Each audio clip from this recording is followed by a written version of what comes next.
тұрады. Келесі, ғараса нахлан, кім құрмағаш нексе. Құрмағаш енді арабта өседі, біз өспейді. Бұл деген сөз жеміс ағаштары. Жеміс ағаш.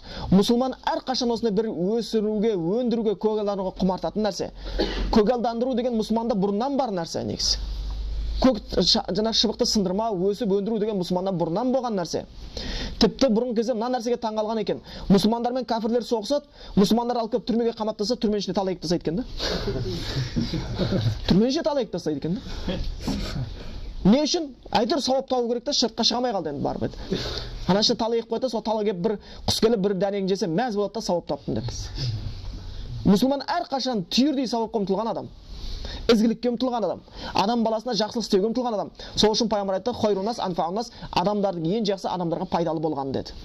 Және келесі, аубана масжидан, мешіт соқса деді. О, енді бұның сауабы керемет енді. Мешіт соқса деген, субханалла, өйткені хадис бар, ман бана масжидан, бана алла байтан фил жанна дейді. Кім Аллахтың разы үшін бір мешіт соқса, Аллах оған жәннаттан үй соғып береді дейді. Қазір небір евростандартный үйлер соғып жатыр, ой, дейді, пәлең дейді, түген дейді, кондиционер өзінде ішінде несі бар, батарейді азайтасың, көбейтесің деп мәз боламыз. Керемет үйде тұрып жатырмыз, үйде жатырмыз дейміз. Оның бәрі адамның проектісі да. Біз сияқты, сіз сияқты адам проектісі. Ал жәннатта Аллахтың проектісімен бір үй соғылады да. Оның кереметтігін тілмен айтып жеткізу мүмкін емес. Сен ол үйдің кеңесе есігінің алдында пәленбай жыл тұрып қал мүмкін де кіре алмай. Мәссаған, клева деп.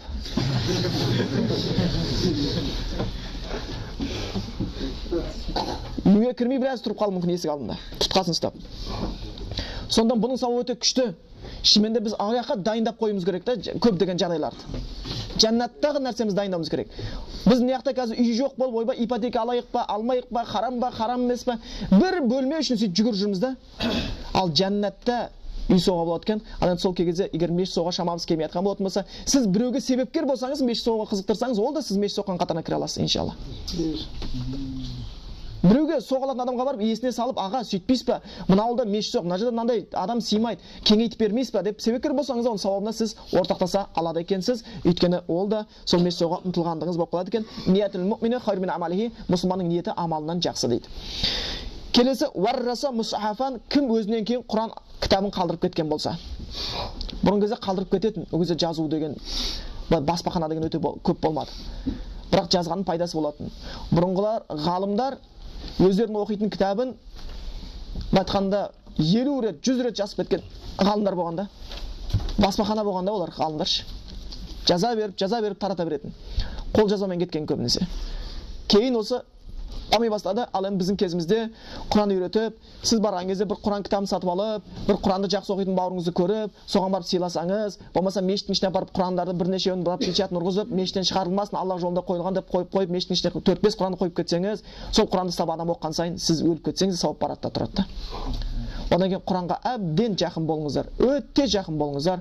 Бұл Құран шынымен де біз ізгілікке алып баратын нәрсе. Одан кейін ватарака валадан ястагфиру лаху, одан кейін өзіне кешірім сұрайтын бала қалдырған болса дейді да.